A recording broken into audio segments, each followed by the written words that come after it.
perspectives. Bonsoir François Ruffin. Bonsoir. Député de la Somme, réélu de justesse dimanche dernier.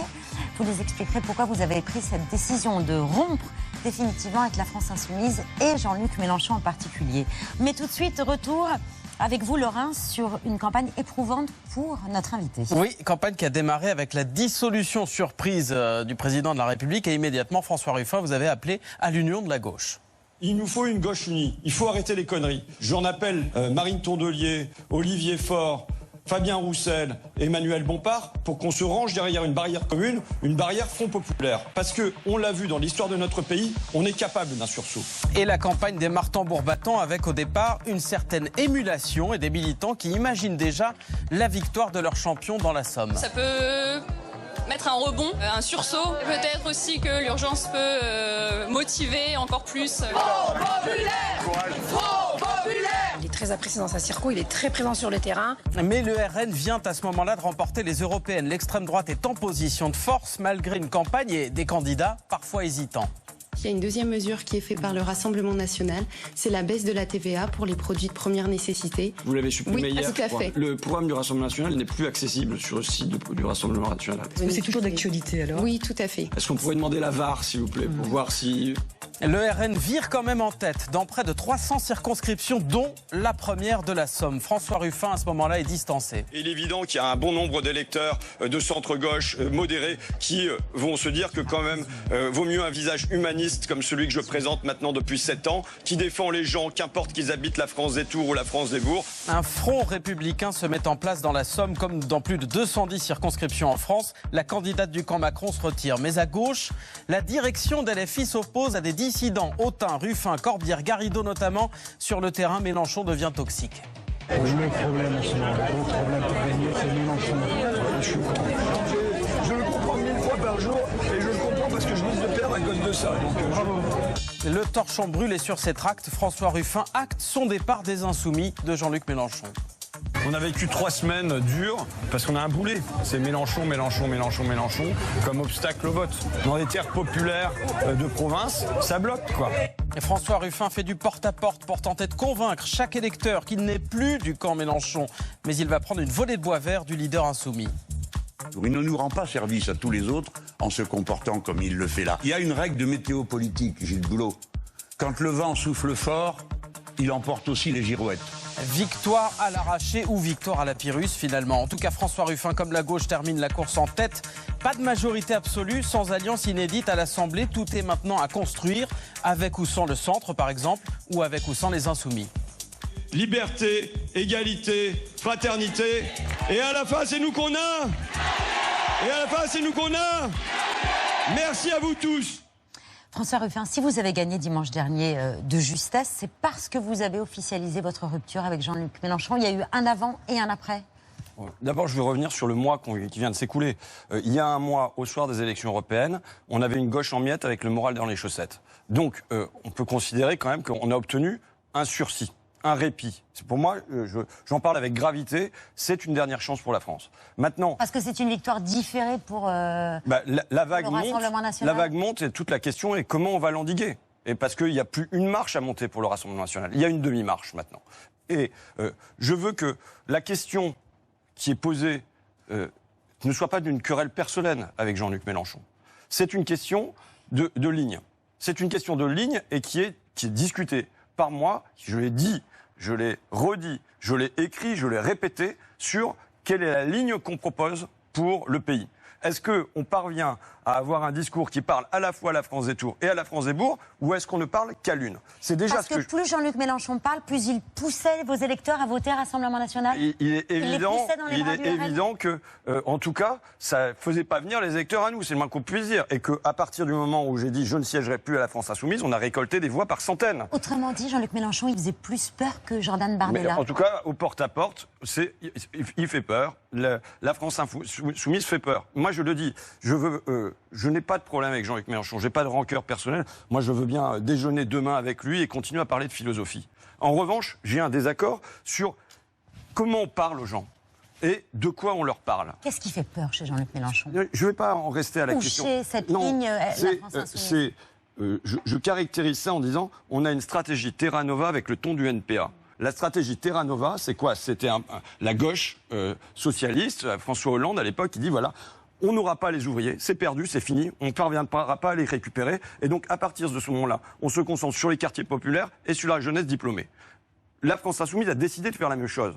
Il y a eu des débats avec eux, ils ont décidé de faire la même chose. Et tant mieux si on a les quartiers populaires, et tant mieux si on a la jeunesse diplômée. Mais perdre les ouvriers, là c'est 57% des ouvriers qui ont voté pour le Rassemblement national, perdre les ouvriers, pour nous c'est très grave. C'est pas seulement perdre des électeurs, c'est perdre notre âme aussi à gauche. Et donc, j'ai posé la question depuis 2 ans de est-ce qu'on va leur parler? Comment on va leur parler? Qu'est-ce qu'on a à leur dire? Et j'ai des réponses. J'ai posé des réponses sur la table. Et pendant 2 ans, on a fait le choix délibéré de ne pas parler dans les terres populaires, dans les terres ouvrières, même de tout faire pour leur faire peur, d'une part, et avec un ton que j'ai mis en question. C'est-à-dire que je pense que... Mais c'est quoi ce ton que vous mettez en question ? Il y a le ton de la radicalité obligée, d'une certaine brutalité, qui fait que... je dirais que moi, j'ai choisi il y a 2 ans, compte tenu aussi des résultats de la montée du Rassemblement national. À partir du moment où on a 89 députés Rassemblement national dans l'hémicycle, à partir du moment où en Picardie, j'ai 8 députés sur 17 du Rassemblement national, il y a 2 ans, maintenant c'est 13. La situation s'est aggravée. J'avais 11 points, je faisais 60-40, maintenant j'ai perdu 8 points. Donc, et ça, c'est pas que de la faute d'Emmanuel Macron, comme le dit la gauche. C'est aussi la gauche qui a une responsabilité. Il y a une énorme responsabilité. Je replace les responsabilités dans la montée du Rassemblement national. Pendant 40 ans, on a un problème de choix économique entre centre-gauche et centre-droit qui pratiquent une alternance sans alternative. Et au fond, on laisse faire la mondialisation, on laisse faire partir les usines, et ça, c'est l'énorme facteur. Et si on veut regagner les cœurs, c'est là-dessus qu'il va falloir travailler. On a un deuxième problème, qui est la responsabilité d'Emmanuel Macron, pendant 7 ans, et en particulier ces 2 dernières années, qui entend pas qu'il est en minorité à l'Assemblée, mais qu'il est encore davantage en minorité dans le pays, et qu'à partir de ce moment-là, il doit gouverner avec modestie, sans arrogance et sans toute puissance. Donc là, il y a 2e responsabilité. La 3e responsabilité, c'est que, compte tenu de cette situation, la gauche doit proposer un débouché. Et elle ne propose pas de débouché. On doit rassurer, on doit protéger des Français qui se sentent en crise. Et je l'ai dit il y a 2 ans, moi j'ai fait le choix de passer du bruit à la fureur à la force tranquille. Et je pense que c'est un profil qu'il nous faut proposer pour embrasser le pays, pour chercher non pas à cliver, non pas à séparer, mais à additionner, à réconcilier quartier populaire et campagne populaire. Et pourtant, on a l'impression que vous êtes mis en retrait. Depuis que vous avez lancé l'idée du nouveau Front populaire, vous avez laissé un peu abandonner le champ médiatique à Jean-Luc Mélenchon. On a l'impression que vous n'avez pas participé à la recherche, ou que vous ne participez pas aujourd'hui à la recherche d'un Premier ministre et d'une équipe gouvernementale. Écoutez, que les choses soient très claires, ça se joue entre les partis et derrière des portes closes et dans des tractations et des négociations où je ne suis pas, d'une part, et d'autre part, à l'inverse. Vous ne voulez pas aller ? Où je ne suis pas. Voilà, aujourd'hui, j'ai pas de parti puissant qui m'amène à la table des négociations. Donc ça, c'est une question. Et ensuite, l'autre chose, c'est que, à l'inverse de Jean-Luc Mélenchon ou d'autres, j'avais une campagne dure. Et nous n'avons gagné à 2500 voix près à l'arrivée que par un déploiement d'énergie. C'est pour ça, moi, je viens là pour poser à la gauche quelle est sa ligne politique, parce qu'on va peut-être avoir des élections législatives dans 1 an. Peut-être que ça sera dans 3 ans, mais peut-être que ça sera dans 1 an. Est-ce que dans 1 an, le recul, on a disparu en Lorraine, on a disparu dans le Midi Rouge, tous les bassins miniers, il est perdu. Mon copain Sébastien Jumel, il a perdu à Dieppe. Fabien Roussel. Bon, moi, je gagne par un déploiement d'énergie gigantesque, avec des centaines de militants, avec du porte-à-porte tous azimuts. En face, la candidate ne bouge pas le petit doigt, et elle fait 47%. Donc je dis, et de un, il y a un problème de la montée du Rassemblement national, mais il y a un problème de comment on y répond, comment on parle aux gens de leurs questions qui sont pour eux essentielles, les salaires, le frigidaire, avant les législatives, il y a d'autres échéances. Oui, vous parlez des législatives éventuelles s'il y avait une dissolution dans 1 an. Mais là, vous avez quand même des gens qui sont proches de vous, dans ceux qui négocient. Comment est-ce que vous expliquez, vous vous êtes émancipé de la tutelle, de l'hégémonie, de la je ne sais pas quoi de Jean-Luc Mélenchon, comment vous expliquez qu'il se laisse manipuler ou dominer et qu'on n'avance pas à cause de ça depuis plusieurs jours. Alors c'est 4 jours, mais quand même. Notamment Olivier Faure du Parti Socialiste. Écoutez, moi, sur les tractations derrière les porte closes... Vous savez que c'est plus que des tractations. La possibilité ou non de gouverner. Mais j'ignore ce qui se passe derrière ces portes-là. J'ignore tout ce qui s'y passe. Et peut-être qu'une solution pour sortir un nom, c'est de faire ce que fait les députés du tiers-État au moment de la Révolution française et de dire, voilà, on fait comme dans la salle du jeu de pommes, on réunit tous les députés du nouveau Front populaire et on ne sort de la salle que quand on s'est mis d'accord. Peut-être que c'est une solution. Plutôt que ça se passe entre 4 personnes, que ça se passe au milieu de tous les députés. A priori, la France insoumise n'est pas favorable mais en tout cas, c'est pas... moi, vous semblez pessimiste sur l'issue. Vous en êtes déjà dans la reconstruction d'après. Je suis dans 2 enjeux. Je vous dis, je suis dans 2 enjeux pour reconquérir les cœurs.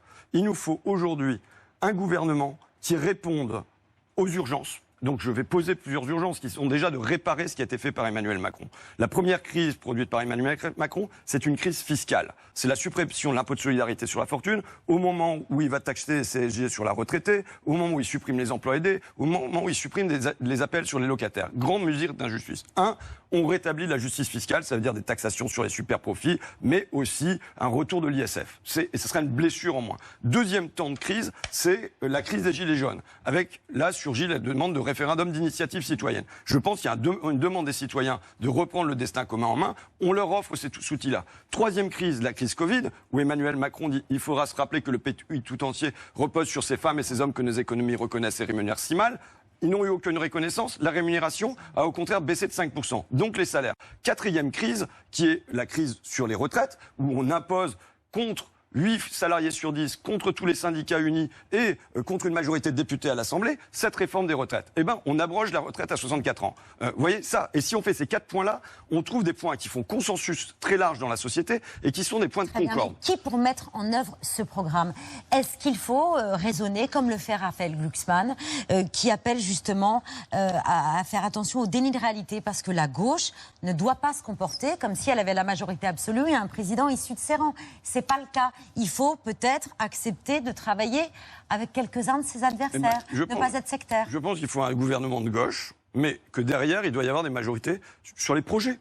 Et que, vous savez l'exemple, quand je citais le Front populaire, au moment du Front populaire, quand les congés payés sont proposés, on a tous les députés, sauf un, qui votent pour les congés payés. Vous voyez? Donc ça veut dire que les mesures dont je parle là, si on fait comprendre qu'elles participent à recréer une concorde commune, eh bien, je pense qu'il y aura plein de députés d'autres groupes qui diront oui, c'est du bon sens, c'est de la décence, on va vers ça. Pourquoi ne pas l'idée le mouvement, c'est d'essayer de se battre plus? Vous l'avez fait. Là, dans votre livre, vous faites un constat.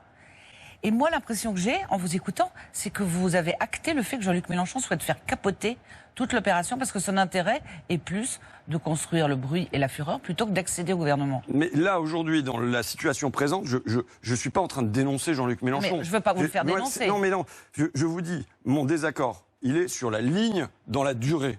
Sur la ligne politique qu'on a dans la durée. Même là, concrètement, dans la constitution d'un gouvernement, il bloque, ça bloque. Mais si ça se trouve, ça bloque de partout, j'en sais rien, moi. Je suis pas dans les discussions. Je vous dis, je propose qu'on le mette davantage sur la place publique, qu'il y ait un échange entre les députés. Mais là, sur ça, je veux pas dire... Vous savez, ça serait trop simple de dire Mélenchon, Mélenchon, Mélenchon, chaque fois que se pose un problème.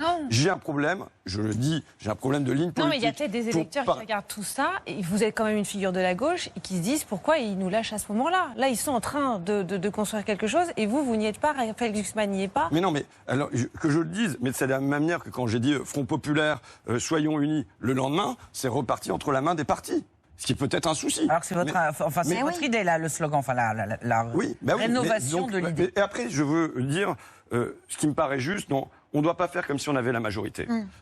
Emmanuel Macron, il a raison, Emmanuel Macron a fait comme s'il avait la majorité, or il était en minorité dans le pays. Et ça a blessé, ça a brutalisé. Nous ne devons pas faire la même chose. Nous devons gouverner avec prudence, avec mesure, et nous devons, je dis, gouverner avec tendresse. C'est-à-dire, moi je pense que la priorité aujourd'hui, c'est de prendre soin des gens pour prendre soin de la République. Et que les gens cessent de se sentir brutalisés dans tous les sens. Mais on a l'impression qu'il y a deux apparatchiks, il y a deux rêveurs, pardon, c'est le contraire, Raphaël Glucksmann et vous. Des gens, dans votre livre, vous êtes plein de, comment dire, d'analyses plus ou moins justes. Mais, et que vous êtes comme ça en attendant que Olivier Faure, Marine Tondelier, enfin tous les gens qui gèrent, vous dites les partis, sont en train de vous verrouiller un truc par derrière, et vous allez boutiquer quelque chose, et que vous devriez lancer un appel en disant,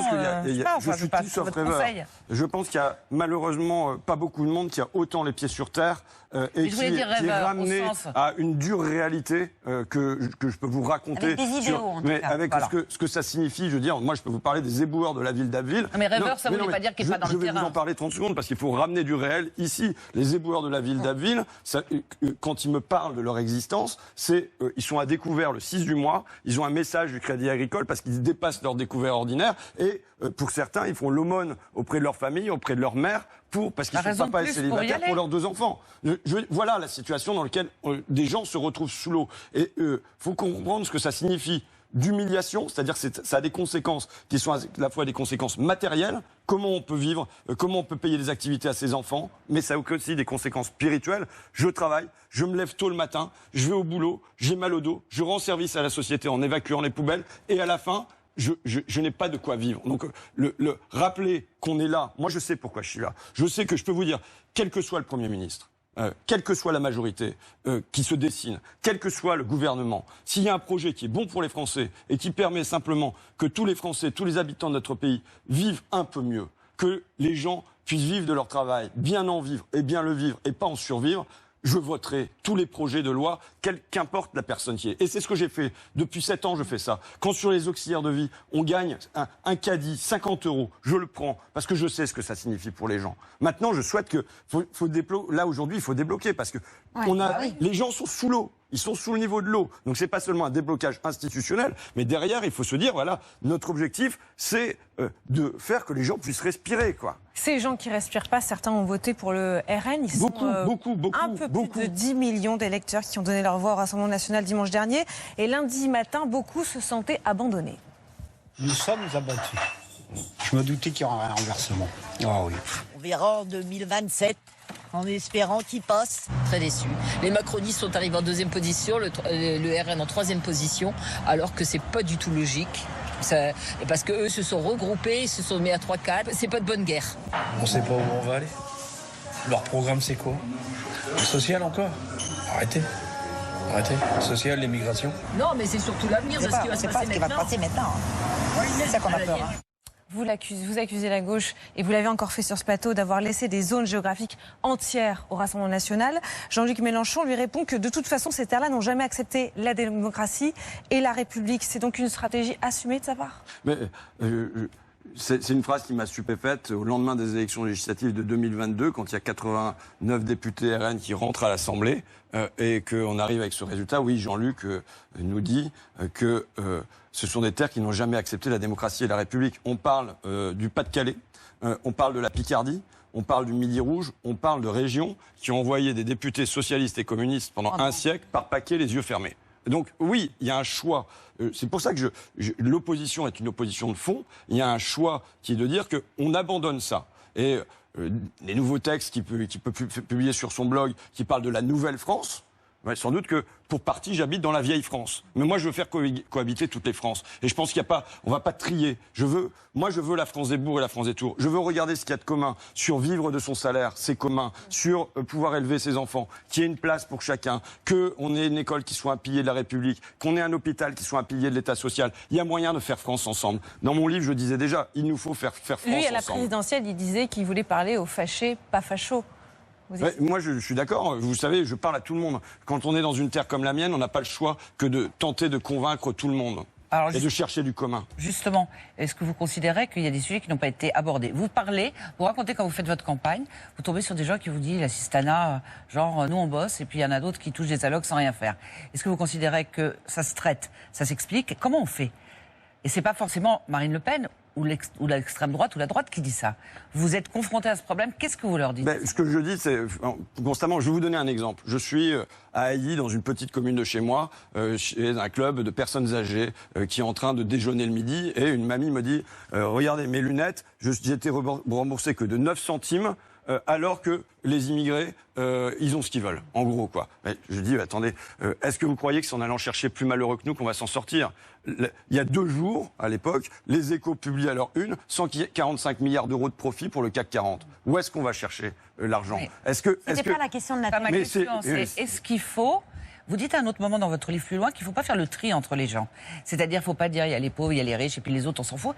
Est-ce que dans ce terme assistanat, il n'impose pas une plus grande justice? C'est-à-dire que ceux qui ne font rien de fait, ou peu, ou ne cherchent pas d'emploi, doivent être moins bien traités que ceux qui se fatiguent. D'abord, les gens qui sont au RSA, par exemple, vivent très mal. Mais j'ai pas dit qu'ils vivaient bien, je dis juste... mais d'accord, mais je veux rétablir quand même, ils vivent très mal. Moi, je le redis quand même, je suis pour que les Français, tous les habitants de notre pays, vivent de leur travail, qu'ils en vivent bien et pas qu'ils en survivent. Mais ça veut dire que, à la place de donner des petits bouts de boulot aux agents d'entretien et qu'ils fassent 1 heure dans un coin et 1 heure dans un autre, on est du temps plein et de salaire plein. Qu'il en soit de même pour les auxiliaires de vie sociale. Moi, je suis pour l'extension généralisée du territoire zéro chômeur longue durée. Donc et pas pour une sanction, mais pour que le bien soit étendu à tout le monde. Il y a un accompagnement pour que ceux qui sont éloignés de l'emploi pour des raisons de santé, de famille, et ainsi de suite, ils aillent vers l'emploi. Je pense que ce qui fait commun dans la société, c'est le travail qu'on fait ensemble. Donc je crois à la centralité du travail. Maintenant, ça pose une autre question qui est la question des droits. Il y a la question du travail et la question des droits. Moi, je suis pour des droits universels. Je pense que la gauche, elle s'est toujours grandie quand elle construisait des droits universels. C'est-à-dire l'école,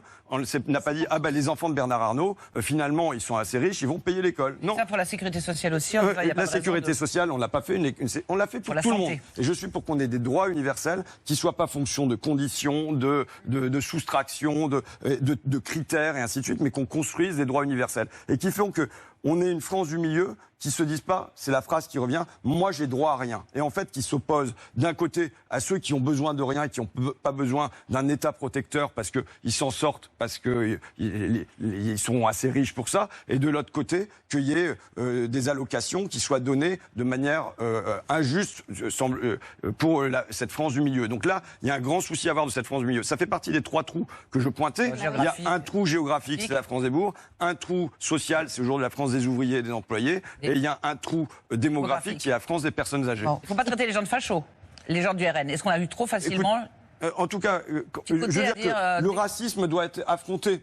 On ne biaise pas avec ça. Quand j'ai affaire à du racisme, je réponds que nous devons être en République tous et toutes égaux, quelle que soit notre origine, quel que soit notre lieu d'habitation, quelle que soit notre couleur de peau. Vous voyez, et je pense que c'est à prendre à bras le corps. Il ne s'agit pas de passer à côté. Mais en même temps, comment on ramène les gens? Comment on leur parle? C'est en leur disant, ben voilà, on veut améliorer vos vies vont mal. On veut les améliorer. On veut que le travail permette statut et revenus. Vous savez, le mot pour moi, statut, est un mot important. Ça veut dire pouvoir s'asseoir dans la vie, pouvoir avoir un crédit, une maison, s'assurer qu'il y ait une place pour ses enfants dans la société. Et je pense qu'il y a cette grande angoisse de quelle est ma place et quelle est encore davantage la place pour mes enfants. Il y a une inquiétude aussi là pour les Français, c'est de savoir ce qui va se passer là. Ils ne savent pas très bien où on en est, qui va gouverner, décider, leur proposer éventuellement un programme. Ça inquiète les Français, ça inquiète aussi les milieux économiques. C'est l'objet de l'édito de Nathalie Saint-Cric.